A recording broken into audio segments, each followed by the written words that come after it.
Associate Professor of Law at Hong Kong University, Puja Kapai, spoke on Pathways for Gender Justice, a critical intersectional framework.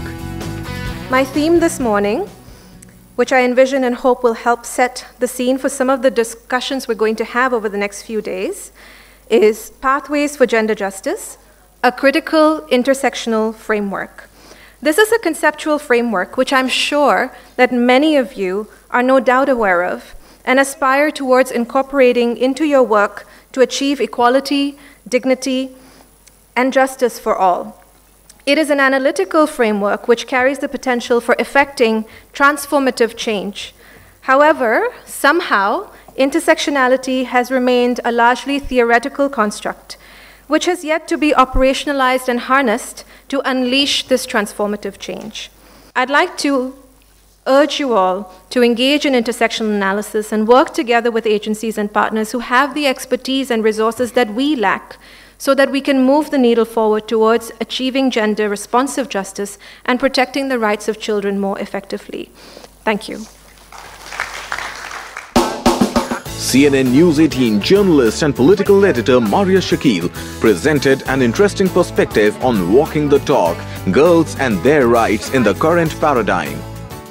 Has media really covered the children who are victims of the kind of, that we see or we hear about on a regular basis? We do not. We are actually guilty of that.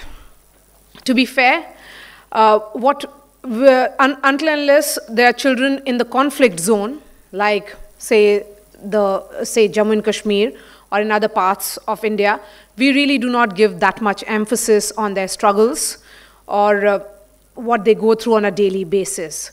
But recently, there are several events that have happened that have brought particularly the role of children and the role of media, making media understand what their role should be towards the struggle of children in particular. The recent incident that happened of girls not being safe in their own school compound, in which the entire community chose to strike them, chose to beat them up mercilessly, 30 girls landing in a hospital only because they chose to say that this is my space. Let me feel safe in my own space. If we cannot give safe spaces to children and girls and minors, I think we are going horribly wrong as a country. It's all right to talk about women empowerment. It's all right to talk about women's reservation bill. But I think the core issue is about safety and security and making girls feel that caste fault lines may be on one side. Yes, the caste fault lines, the more we say that India is moving away from caste, the more I realize that they are inherent, they are very much there, and they are here to stay. Thank you so much. Dr. Shireen Jijiboy, Member Governing Board, Plan India, presented a keynote on prevention of gender-based violence, the need for research and evidence building. India, as we know, and previous speakers have said, have made a number of commitments to eliminating violence against the young. We have a list of programs and policies that encompass the young, or as in the case of the RK, Rashtriya Kishore Swasthya Karyakram, Beti Bachao, they are focused on the young. We need more attention to measurement, better crime reporting, more periodic surveys. We're not going to be able to track the SDGs unless we have much better crime reporting or data points from which we can see the change in violence. We need much more periodic surveys, and we need evaluations of programs that tell us what works and provide the evidence-based leads for future investments in the young. So let me leave you with what the Lancet Commission says about investing in the young. Failure to do so erodes future quality and length of life and escalates suffering, inequality, and social instability. Let us work towards building the data and the evidence to ensure this doesn't happen. Thank you.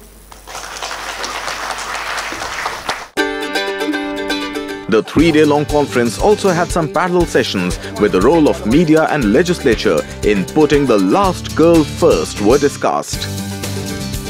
Known for his keen interest in juvenile justice, Supreme Court Judge Madan B. Lokor presented an insightful keynote address. I believe that there is still room for optimism. We've been hearing some pretty sad stories over the last couple of months and more recently over the last couple of days. But I believe that there is room for optimism, and efforts should be made by all of us, organizations, NGOs like Plan India and several other NGOs who are working together so that we can improve the condition of the children in the country. Over the last couple of years, there has been a very positive development, that there has been this awareness that children also have rights. And in this context, I think the recognition of the rights of children is also important. I'm glad that focused efforts, not just simple efforts, but focused efforts are being made by various organizations, including, of course, by Plan India. And we must, I think, continue with these efforts, so that we are able to give it some concrete shape.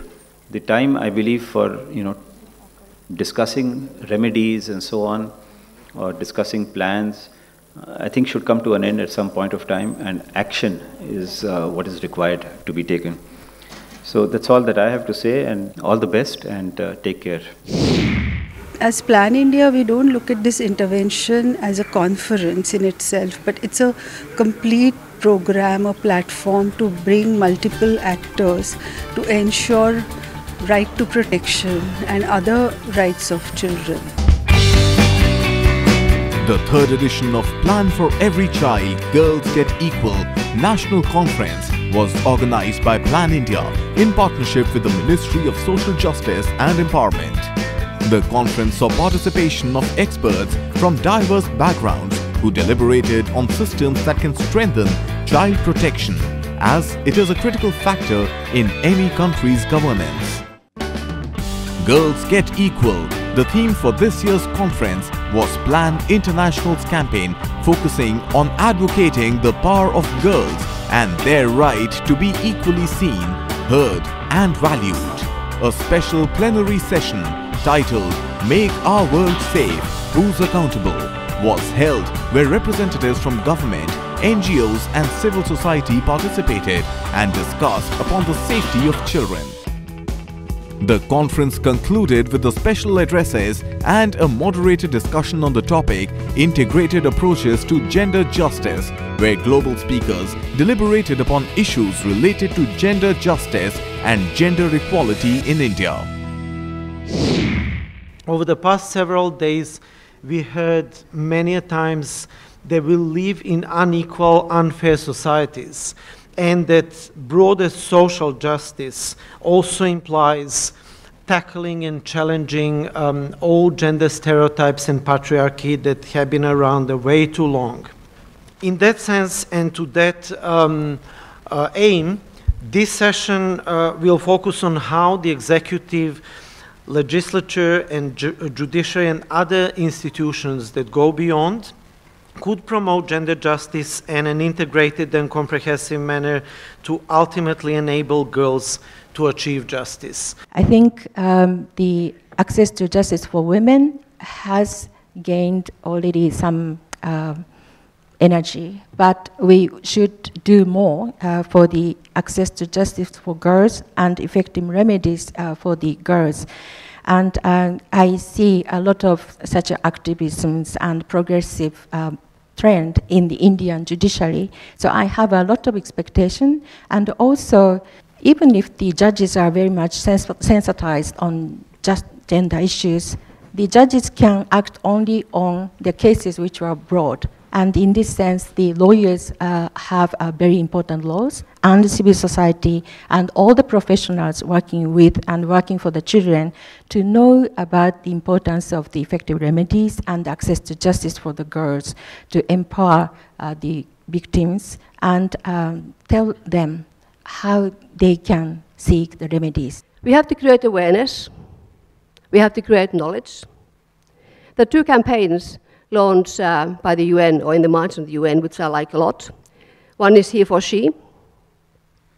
UN initiated global movement. It's about men who have committed to work to promote the cause of women and the cause of girls. Everybody, every child, every girl needs to be encouraged from the very beginning. And if we cannot do that from the beginning, then we have to address it later on. And this is something we have been trying to do.